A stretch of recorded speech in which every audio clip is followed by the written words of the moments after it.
Following rescue.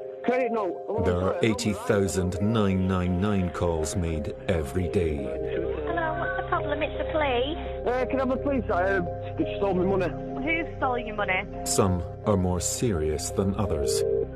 You got me stop breathing. Okay, blow the little boy flapped on his back for me there. I know you flapped on his back. On rare occasions, the call is to report a death. Emergency service. I'd run over my wife who'd been feeding the cows, and one of the cows must have known. Some people broke into our house and stole all his money. Okay, Tim. But what if the caller She's not moving. Right, she's not moving at all. is in fact a killer? Someone been stabbed, I think they did.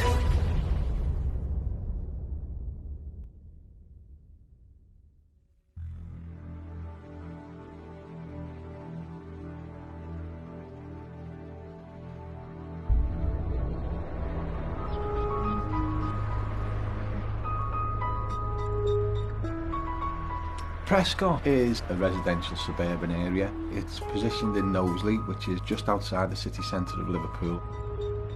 Not much there, to be honest. Just shops, a few shops. Everyone knows everyone, 'cause it's like quite small. In terms of crime, we don't get a lot of cases from Prescott at the Crown Court. It's a fairly sort of quiet place. That was until the 13th of October 2011. He started abusing me when he's drunk. Bomb's gone off and he's got shot.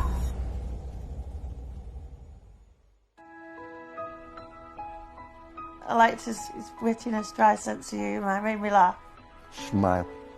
And he had the smile that could lift anybody's day.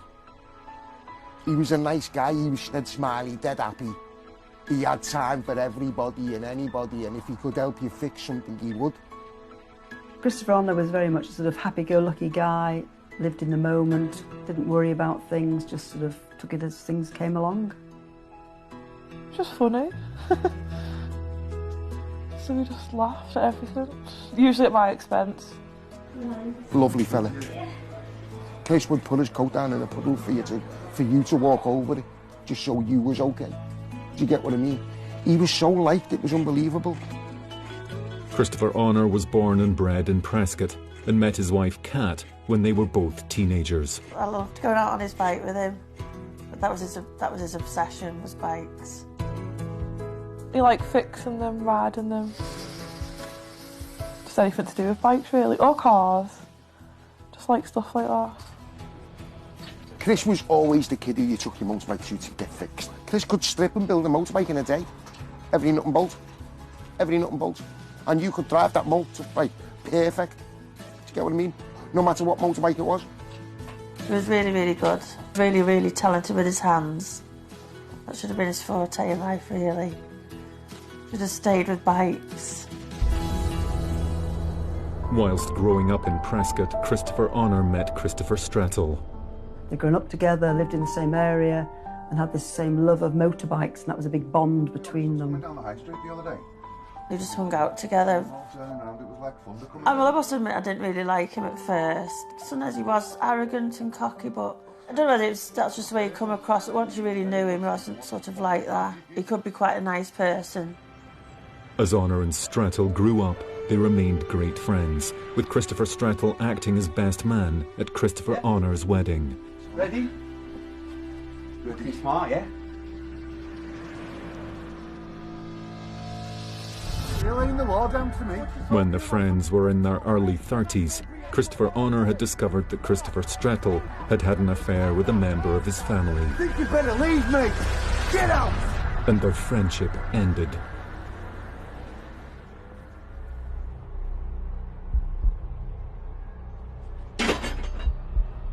It wasn't long before Christopher Honor's world was turned upside down. Christopher Honor and his wife separated. He was somebody who had clearly fallen on hard times, found it difficult to hold down a job. In 2007, Christopher Honor was arrested for being caught in possession of 7 kilos of cannabis. He was sentenced to 32 months in Walton Prison.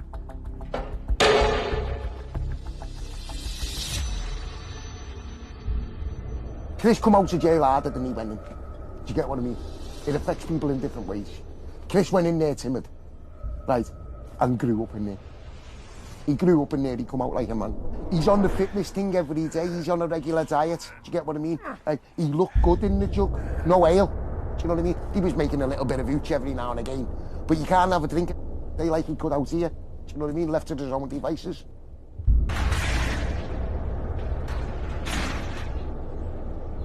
I was happy when he got out. I was at school, so I went straight from school and met him.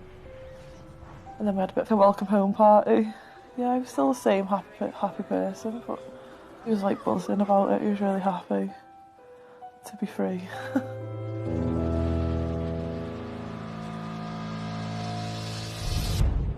Shortly after his release from prison, Christopher Honor received a Facebook message from Christopher Strettle. Chris had messaged me dad to ask did he want to be his mechanic for the race team. So that was how they got back in touch, was over bikes. Yeah, I was shocked. Because I never thought he'd speak to him ever again, really. I said don't speak to him, don't think it's a good idea, but obviously my dad with bikes did it.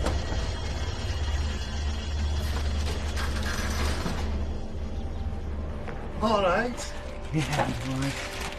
Legs a bit sore, but you know. A lot had changed for Christopher Strettle, whilst the pair had lost contact. Christopher Strettle was involved in a very serious motorbike accident, which left him very badly disabled. He had use of his legs, that he was an incomplete paraplegic. Get your lift round that. He managed to be able to sue the garage that had been maintaining his motorbike and came out of it very nicely financially. So he was a man of means after this. He began buying properties, business properties and residential properties. He began opening up a number of sort of local business type ventures. I got another earring too. He was just an alright fella, bit of a businessman. Buy and sell cars and a couple of lannies, and he out with his dogs, hunting and so on. Do you know what I mean? He was a bit of a gamesman.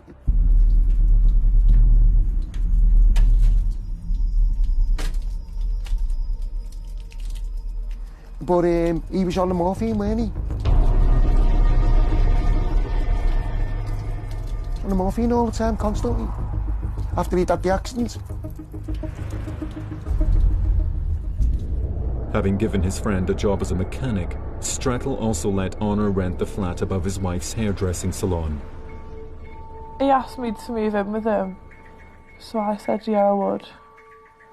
So I think he got lonely, I think. I needed someone to keep him in check. I was at college and he was usually with Chris. I don't know what they did all day, but they were together all day. Every day. I couldn't believe when the ex-missus told me that Chris was hanging around with Strettle and that. I was like, what are you playing at with him, lad? You know it's going to end up in tears, it always does.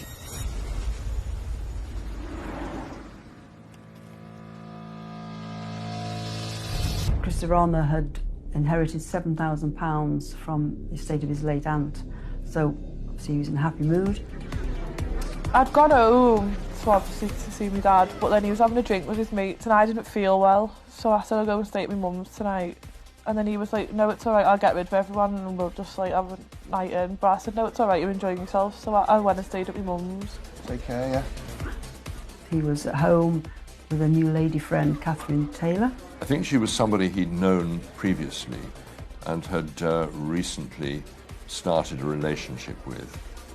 And they were having a few drinks and just generally having a good time, playing lots of music, enjoying themselves. After a night of partying, Christopher Honor and Kathy Taylor went to bed around 3 a.m. They woke the following morning around 8 a.m. Feeling predictably hungover. Well, I've seen you looking better. And not in a very good state. Hey, do you want to get a few more in? Aye, why not? Let's do it. Hair of the dog. At 10 to 9 in the morning, one of the employees in the hair salon turns up and finds lots of bin bags outside which relate to the flat above. And she can also hear some music, so that's obviously a problem. She calls Leslie Strettle, who's Christopher Strettle's wife, about this, and she then comes down to the salon. They'd made some representations to Christopher Honor to lower the music in the flat. And I believe at first he did lower the music in the flat. However, after a period of time, the music went back up again and it was louder than ever. Lots of thumping, very heavy rock music. So bad that the funeral directors who were further along the parade come along to the salon to complain about it. So Leslie Strettle, who's gone home, is then summoned back to the salon. Leslie took it upon herself to go up to the flat.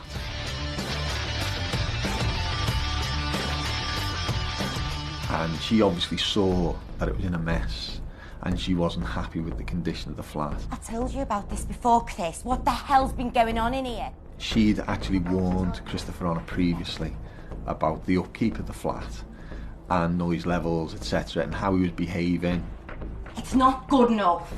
Leslie Strettle then left the flat straight away. She rings her husband and within minutes he's driven over.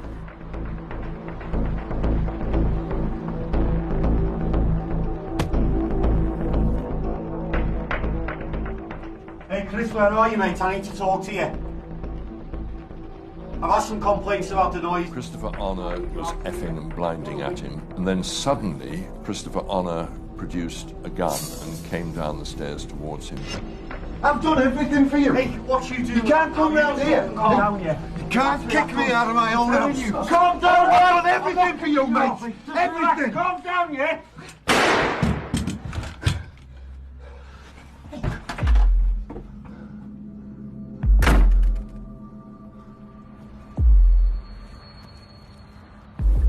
With a shot having been fired, Christopher Strettle drove 3 miles to his home, at which point he called 999. Police emergency. I'm at 3 Park Avenue.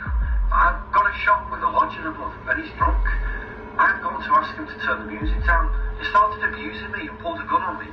So I pulled the gun away and the gun's gone off and he's got shot. Strettle's a victim. He was in fear of his life and was defending himself against an armed man.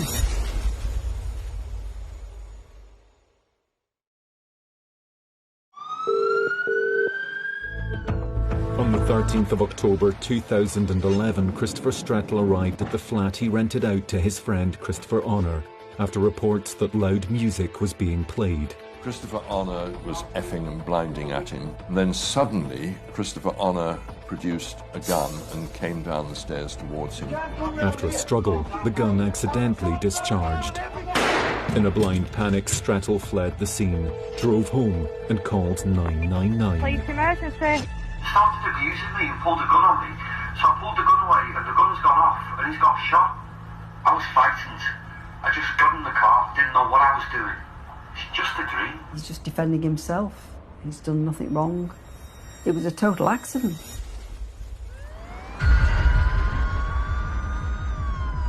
Within minutes of the 999 call being received, the police were dispatched to the Strettle home on Park Avenue.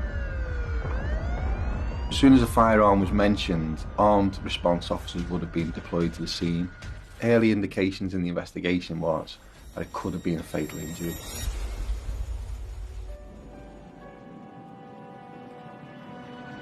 I was going past, like on the bus, it was just all cordoned off. Thought like something must have gone on at the shop.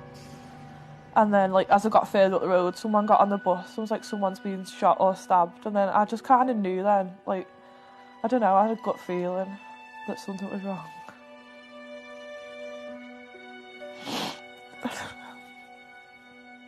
Katie rang me up saying there's all police and an ambulance outside the flat and I can't get through to my dad. Will you check he's okay?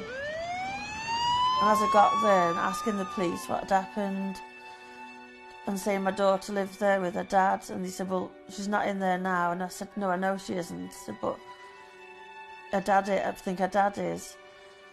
And they took me away in a police car. They said he'd been shot, but he was in hospital.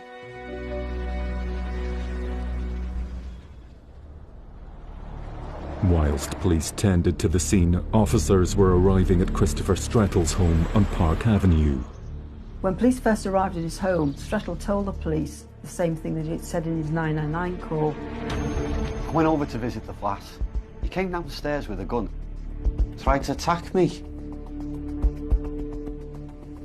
It just went off. I just left. The police noticed that he had some cuts to his hands.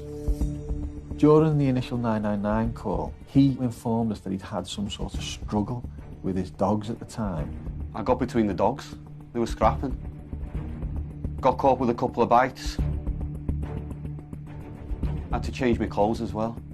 I was cleaning up some dog mess and got some on my clothes, so I changed them. So in that time, before the police had got to the address, he'd actually changed his clothing and was unable to provide us with the clothing that he was wearing at the time of the shooting. There was communication then from the officers to ourselves, who were still at the scene of the shooting, and a decision was made at that point to arrest Christopher Strettle on suspicion of Section 18 wounding, which is a serious assault, and also possession of a firearm. Leslie Strettle was also located at the home address with Christopher Strettle. We knew that she had been present at about the time of the shooting. She also had been inside that flat.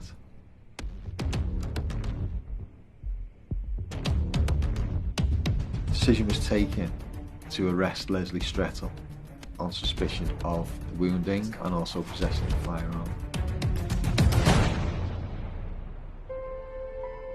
After about an hour, they would take him from the police station to the hospital, and I remember it come over the policeman's radio.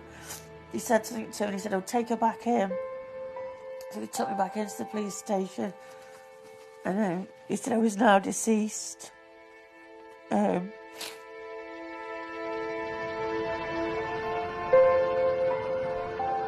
Despite repeated attempts to resuscitate Christopher Honor, he suffered multiple heart failure and was pronounced dead at 12:51 p.m. Just didn't believe it at first. As soon as I got there, that's when my mum turned up, like in the police van. And Katie was there, and she just kept saying she wanted a dad, she wanted a dad.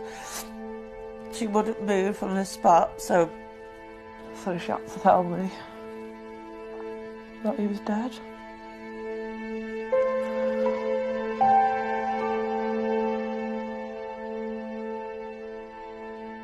I was just total shock. Like, who would shoot him? Or what? So it was just horrendous. The two girls, I had to sort of try and be strong for them too, but it was awful. Yeah. Shortly after Christopher Strettle and his wife were arrested, the police's major concern was to locate the potentially loaded firearm. We'd executed an initial examination of the scene and no firearm had been identified or recovered. Christopher Strettle had intimated in his 999 call that he'd left it. Where is the gun now? I don't know. I just left it. And obviously that wasn't the case, so we needed urgently to locate that firearm. As the investigation progressed, a bullet casing had been found at the bottom of the stairs inside the flat, and that also was a 9mm casing. At the police station, Christopher Strettle was being interviewed by the police. We got a call that the tenant was causing trouble upstairs. He'd been playing music really loud, and I went in. I was stood at the bottom of the stairs, and he came down the stairs. He was effing and blinding. Like he was drunk, like really aggressive. Like, that's when I saw he had a gun. Further detail was asked of him in relation to this struggle and the course of events that led to the shooting. So the positioning of Christopher Honor on the stairs, the positioning of Christopher Strettle at the bottom of the stairs, and whether he'd actually moved up the stairs. Can you point out where this altercation happened? We were at the bottom of the stairs. It happened here. He came at me like this. I knocked the gun out of his hand, and it was there because it was on the stairs. He knocked the gun out of his hands. That's something that wasn't mentioned in the initial 999 call, so straight away really there was some discrepancies and some changes to his accounts that occurred during the first interview. And I picked the gun up, I wrapped my finger around the trigger. I stumbled back and it had gone off. I left, got in the car. There was no gun left at the scene. It's a bit of a blur, you know. I took the gun with me. I didn't know what I was doing, I panicked. And he drove off, and he drove directly home. But at some point during his drive, he just threw the firearm out of the window.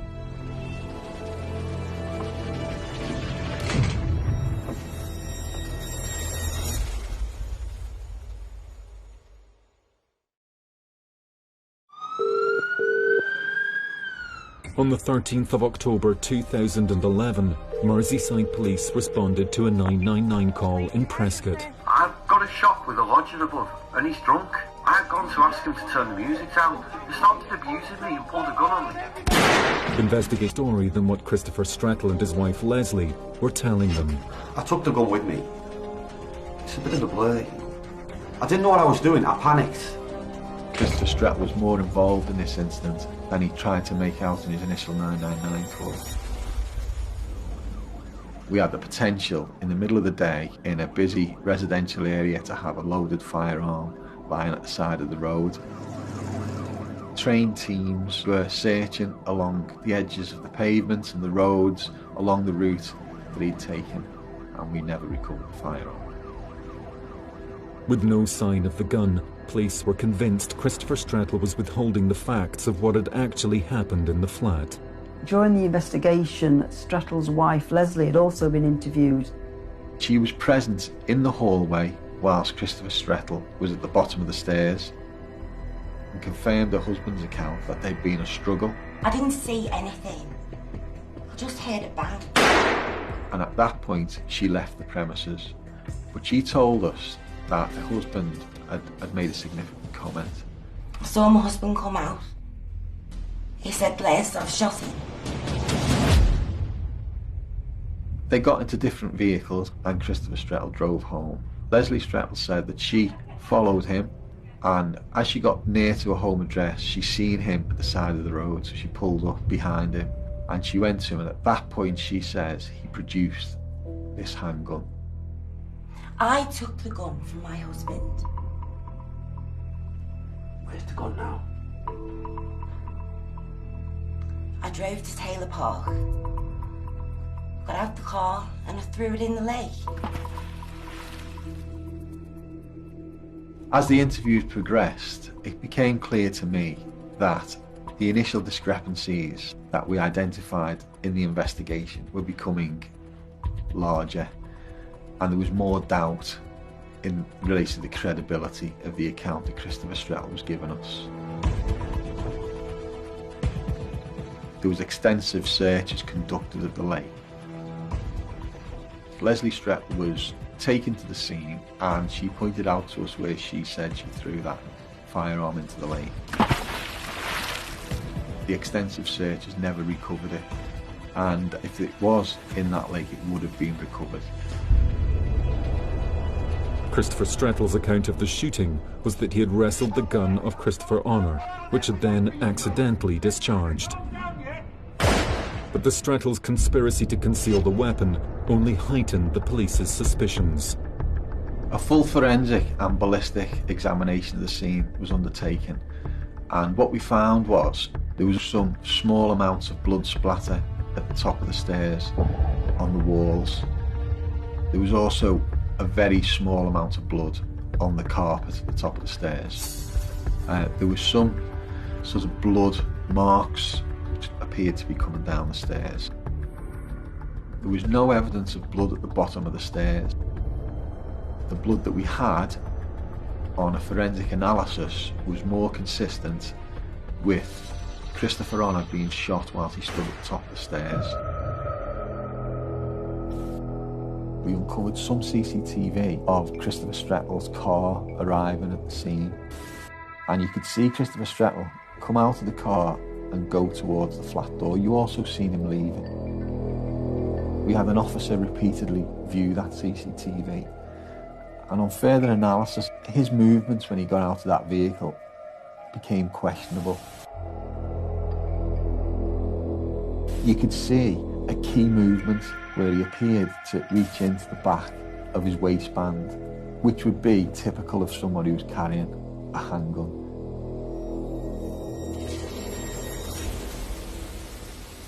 With CCTV evidence suggesting it was in fact Christopher Strettle who had brought the gun to the flat, police increased the pressure on their prime suspect.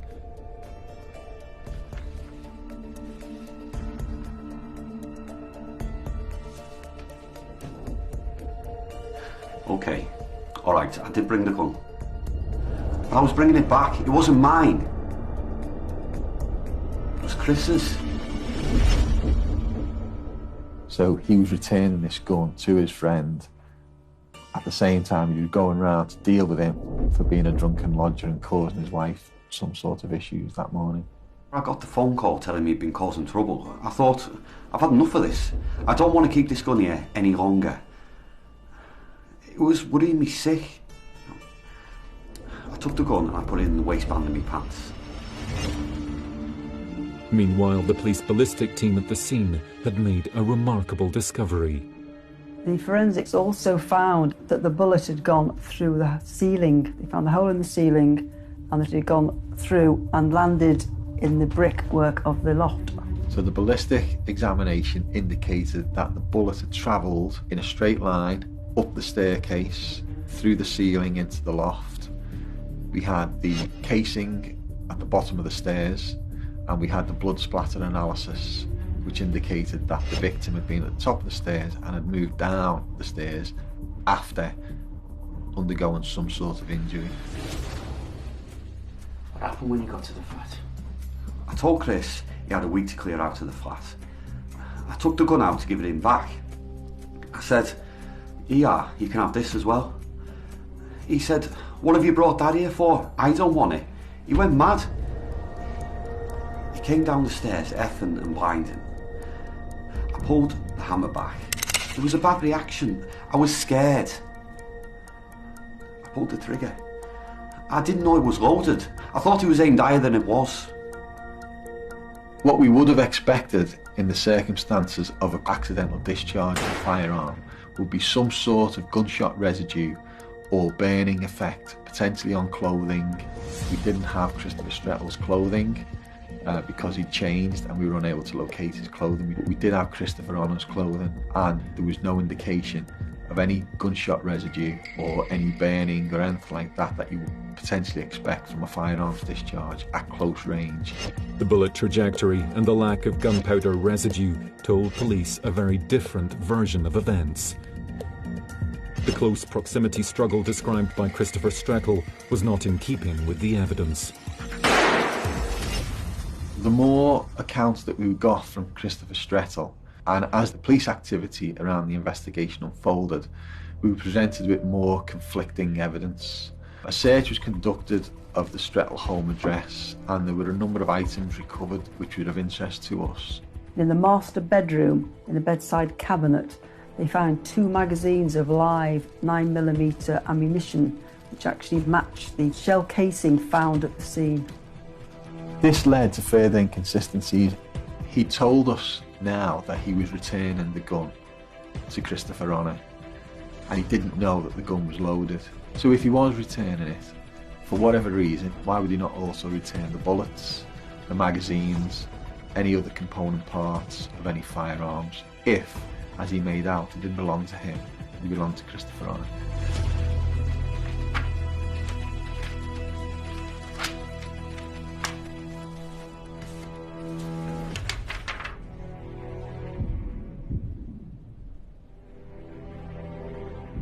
As Christopher Strettle's story started to crumble, the police made the decision to charge him for the murder of his friend.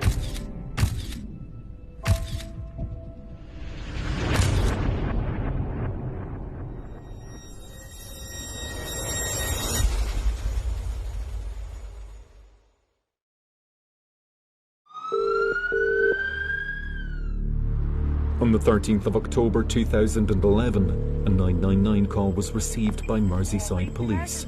I've got a shop with a lodger above and he's drunk. I've gone to ask him to turn the music down. He started abusing me and pulled a gun on me. The gun's gone off and Blaze got shot. But the evidence proved a very different story. He said Blaze have shot him. There was no gun left at the scene. I took the gun with me. I took the gun from my husband and I threw it in the lake. With the Strattles changing their story and the forensic evidence mounting up, the police made the decision to charge Christopher Strattle with the murder of his best friend, Christopher Honor.